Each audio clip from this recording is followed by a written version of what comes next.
हर हर महादेव दोस्तों, आज की इस वीडियो में हम पंडित प्रदीप मिश्रा जी के द्वारा बताए गए इस उपाय के बारे में जानेंगे, उनकी ही अपनी आवाज में। उपाय को सही से समझने के लिए कृपया वीडियो को अंत तक ध्यानपूर्वक देखें, तभी उपाय सही रूप में आप समझ पाएंगे। आइए पंडित प्रदीप मिश्रा जी के इस उपाय को जानते हैं। कर देता है उसकी मनोकामना 3 माह में भगवान शिव पूरी कर देता है। बटकेश्वर महादेव, बटकेश्वर। घर में क्लेश हो रहा हो, विवाद हो रहा हो, लड़ाइयां हो रही हो, झगड़ा हो रहा हो, एक काली मिर्ची एक लौंग, शिव पुराण कह रही है चढ़ाओ, शमी पत्र चढ़ाओ, बेल पत्र चढ़ाओ, काली तिल हो तो काली तिल, जो आप चढ़ाते हो, जहां जहां जैसा जैसा विधान है, जो जो क्रम बताया है वैसा वैसा करो। और निवेदन है, चढ़ाने के बाद उतारो भी, चढ़ाने के बाद उतारो भी, उसको एक पात्र में रख दो। पूरा की पूरा मत चढ़ाओ, थोड़ी सी काली तिली चढ़ा दी, ज्यादा लेकर आए हो तो एक और रख दो, पंडित जी से कह दो ये रखा है। मूंग ज्यादा नहीं, थोड़ा सा चढ़ाया, ये महाराज जी रखा। अब तुमने तो उंडेल ले जाने, वो दूसरी आने पानी उंडेल के चले जाने, भाई चिपक गई वो काली तिल्ली पूरी ऐसी। अब भगवान भी सोचे, बताओ।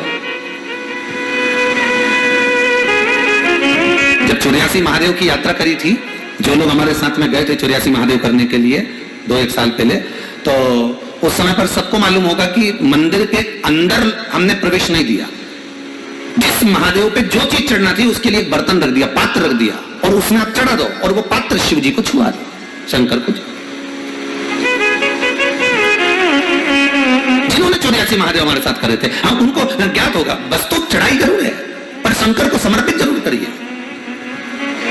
तो फिर निवेदन करेंगे, आप जाओ मंदिर में, पर मंदिर में जाते समय इतना भान जरूर रखना कि हम कुछ चंदन लगाएं, अगरबत्ती लगाएं, दिया लगाएं, धूप बत्ती लगाएं, ना लगाएं, पर शंकर के मंदिर में सफाई होना जरूरी है, शिव के मंदिर में साफ होना जरूरी है। उसका कारण क्या है? क्योंकि भगवान विष्णु के मंदिर में कीचड़ नहीं हो सकता, क्योंकि वहां तो पहले से ही पोछा लगा, कौन सा पानी रोज का चढ़ रहा है? राम जी के मंदिर में कौन सा रोज का पानी चढ़ रहा है? भगवान सांवरिया सेठ के मंदिर में कौन सा रोज का पानी चढ़ रहा है? जितने भगवान के मंदिर जाओगे, भगवान याद है, वहां कौन सा रोज पानी? पर शंकर जी को तो रोज गंगा का जल चाहिए, बिना जल के तो रहते ही नहीं। तो किसी ने पूछा, आखिर शंकर जी को ये रोज पानी चढ़ाने का विधान क्या वर्णन करता है? तो शिव महापुराण की कथा में विद्येश्वर संहिता में लिखा, लिंग महापुराण के अंतर्गत वर्णन करा, और साथ में स्कंद पुराण में कहा गया कि शंकर को तृप्ति का भान कराता है जल।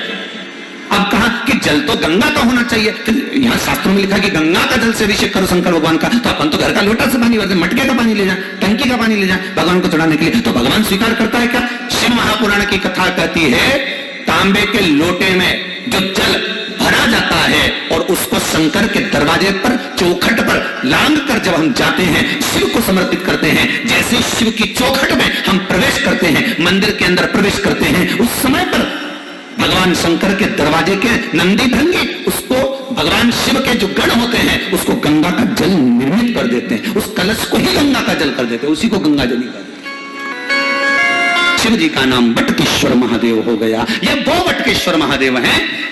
अदालत में केस चल रहा हो, कहीं कोई समस्या अड़ गई हो, तो दही का शिवलिंग का निर्माण बड़ के पेड़ के नीचे कर कर, जो पूजन कर कर उसका विसर्जन कर देता है, उसकी मनोकामना 3 माह में भगवान शिव पूरी कर देता है। बटकेश्वर महादेव, बटकेश्वर। घर में क्लेश हो रहा हो, विवाद हो रहा हो, लड़ाइयां हो रही हो, झगड़ा हो रहा हो, एक काली मिर्ची एक लौंग, शंकर भगवान को स्पर्श कराकर बड़ के पेड़ के नीचे बटकेश्वर महादेव के नाम से डाल दीजिए, 15 मिनट में शांति हो जाए। इतने पति पत्नी में झगड़ा हो रही हो, और पत्नी कितनी भी रूठ के चली गई, मनाने आ जाएगा वो, तुम तो बस एक काली मिर्ची लौंग डाल। बटकेश्वर महादेव।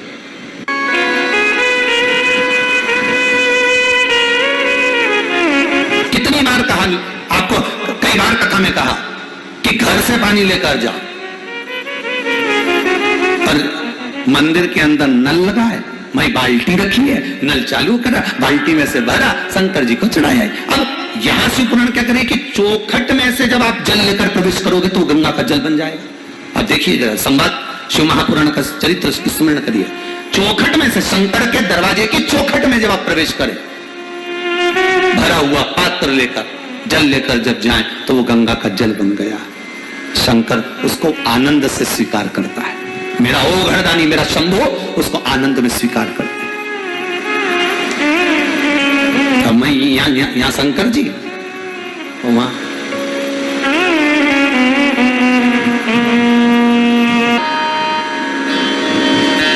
कई लोग प्रश्न खड़ा करते हैं, महाराज जी ये बताओ, सत्यनारायण जी की कथा में लिखा हुआ है कि ब्राह्मण ने सत्यनारायण जी की कथा कराई और उसका ये हुआ, वो लोग सही है कि गलत है पहले लाख दिया। दूसरे में फिर उसने वो गया लक्कड़हारा, उसने सत्यनारायण जी की कथा सुनी और सत्यनारायण जी की कथा सुनी, प्रसाद लिया, घरे आया, लकड़ी बेचने गया। बोलो सही है कि नहीं है? ऐसी है नहीं? हाँ, तो लकड़ी बेच के आया तो उसको अच्छा दुगना दाम मिला, उसने फिर सत्यनारायण जी की कथा कराई। फिर तीसरा अध्याय आ गया, उन्हें सत्यनारायण जी की कथा करी, लीलावती कलावती का संवाद आया। फिर चौथे में भी लीलावती कलावती का संवाद आया, वो का पति पानी में डूबने लगा, भगवान सत्यनारायण की कथा करवाई। फिर पांचवें में राजा गया, सत्यनारायण जी की कथा का प्रसाद नहीं लिया तो सत्यनारायण भगवान ने रुष्ट हो गए। अब यह समझ में नहीं आई ये पूरे 5 अध्याय में सत्यनारायण की कथा कौन सी थी?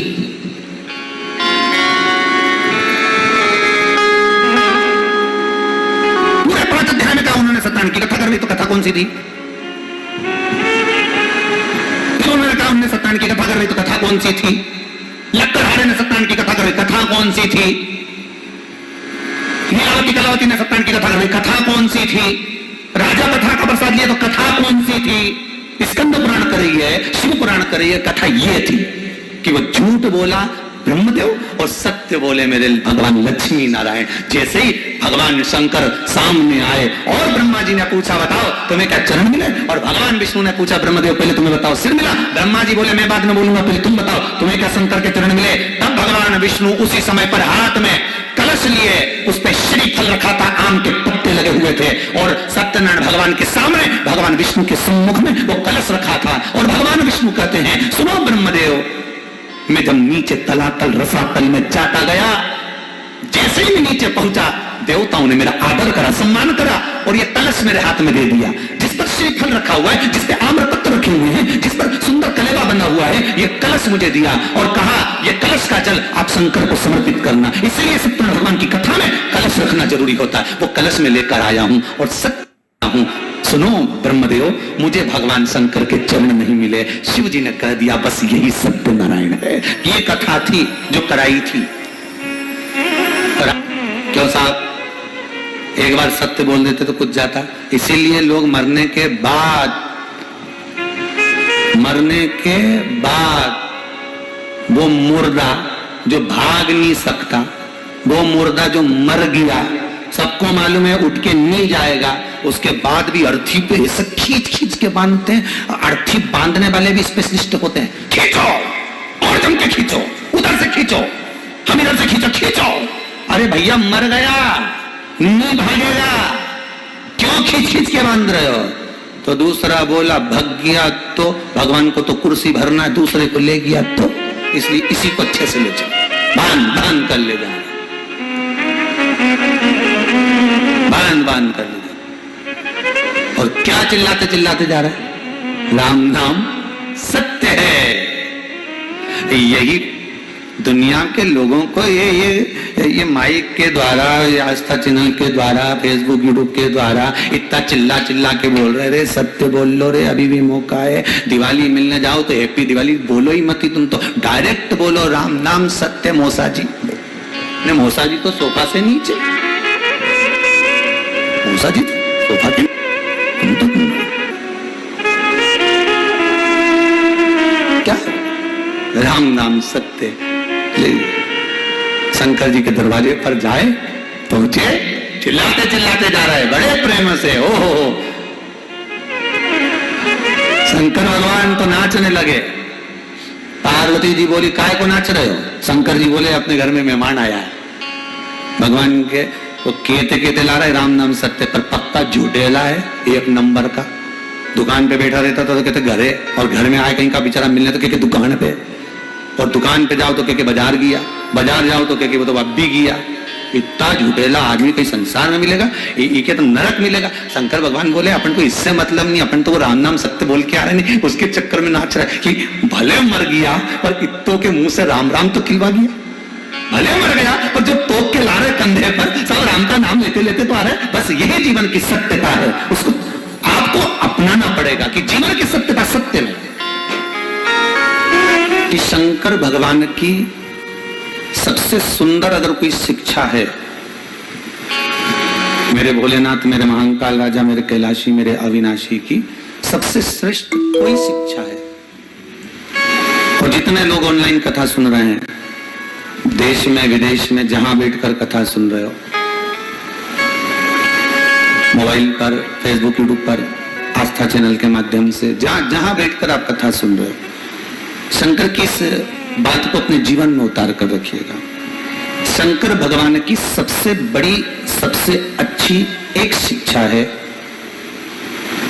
कि जहर पीना सीखो, जहर उगलना नहीं। क्या सीखना हमको? जहर पीना। चाहे फिर वो क्रोध का हो, चाहे फिर वो हमारी अहंता का हो, चाहे फिर हमारी वो अभिमत्ता का हो, चाहे फिर हमारे एक अहम का, या फिर बुराई का, निंदा का, चुगली का, आदि आदि की जितनी भी बुराइयां हैं, इन सब का जहर क्यों ना।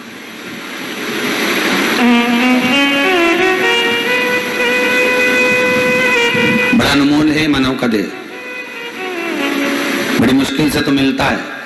84 लाख योनियां काटने के बाद में जब जाकर ये मनुष्य का शरीर मिला, ये 2 हाथ, पांव, नयन, श्रवण, मुखाग्रविंद, ये सब प्राप्त हुआ।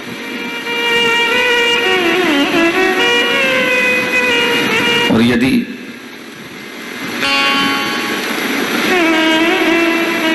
हम उसको यूं ही गंवा दें, हम उसको यूं ही निकाल दें, तो फिर वो मिला काय के लिए था? मिला काय के लिए था? केवल उस परमात्मा को पाने के लिए। मिला किस लिए था? केवल उस परमात्मा को हमारे करीब में लाने के लिए।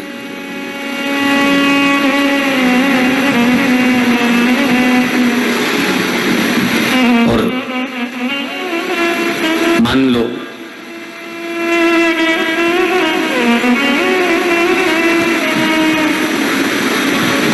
मन, चित्त, वृत्ति थोड़ी भी गड़बड़ है, तो फिर परमात्मा हमारे करीब में होगा क्या? अच्छा, एक बात और सरल भाषा में जानो, आप लोग कभी घर से बाहर निकले होगे? जितने भी कथा सुन रहे हो, कभी तो घर से बाहर निकले होगे, कभी साथ में भोजन भी लेकर गए होगे अपनी गाड़ी में, टिफिन भी लेकर गए होगे अपने साथ में। तो आप जब भोजन ग्रहण करते हो, भोजन पाने बैठते हो, भोजन करने बैठते हो, तो क्या क्या चीजें देखते हो? जरा देखना हरियाली है कि नहीं, थोड़ा हरा भरा हो, थोड़ा एक आध पेड़ मेड़ की छाया लगी हो, और अच्छा पेड़ की छाया भी मिल जाए तुमको, हरा भरा बगीचा भी मिल जाए, और पेड़ की छाया के नीचे किसी ने बहुत सारा पान खा के थूक रखा हो, तो तुम भोजन करोगे क्या? अरे बोलो तो नहीं करोगे। अरे राम राम राम, इतना यहाँ भोजन नहीं करेंगे हम नहीं करने वाले भोजन, चलो अगली जगह चलो। गाड़ी थोड़ी और बढ़ाओ आगे, फिर और आगे गए, तो कभी कोई पेड़ ही नहीं मिल रहा, भले पेड़ नहीं मिले पर जगह तो अच्छी मिले जहां पर भोजन करें। फिर और आगे जाकर देखा तो फिर और कोई अच्छी जगह प्राप्त हुई, जहां पर थोड़ी सी हरियाली थी, पानी भी था और थोड़ी भूमि थी। तो कहा अब यहाँ कर लो, भले थोड़ी धूप आ रही है चलेगा, पर जमीन अच्छी लग रही है, अब जहां भोजन करेंगे वहां अच्छा। किसी ने थूक रखा है, किसी ने गंदगी कर रखी है, उस जगह पर भोजन नहीं किया जा सकता। अच्छी जगह ढूंढोगे तब जाकर आप भोजन करने के लिए बैठोगे। जब श्रेष्ठ जगह आप ढूंढोगे, जब अच्छी जगह आप ढूंढोगे, तब आप भोजन करने के लिए बैठोगे। उसी तरह शिव महापुराण की कथा कहती है, आप कहीं जा रहे हो तो भोजन के लिए अच्छी जगह देखते हो, उसी तरह परमात्मा भी संसार के मनुष्य को जन्म देने के बाद किसके दिल में, किसके मन में, किसके चित्त में, किसके हृदय में भगवान को आकर बैठना है, भगवान ये देखता है कि किसका मन साफ है। प्रदीप मिश्रा जी के ये उपाय आपको पसंद आए हो तो ज्यादा से ज्यादा लाइक और शेयर करें। अगर आप हमारे चैनल पर नए हैं तो हमारे चैनल को सब्सक्राइब जरूर करें। साथियों, मैं आशा करती हूँ कि इस वीडियो के माध्यम से आपको बहुत कुछ जानने को मिला होगा। साथियों, अगर इस वीडियो से आपको कुछ ज्ञान अर्जित हुआ है तो वीडियो को लाइक जरूर करें और अपने परिवारजनों में शेयर करें और हमारे चैनल को सब्सक्राइब करना ना भूलें।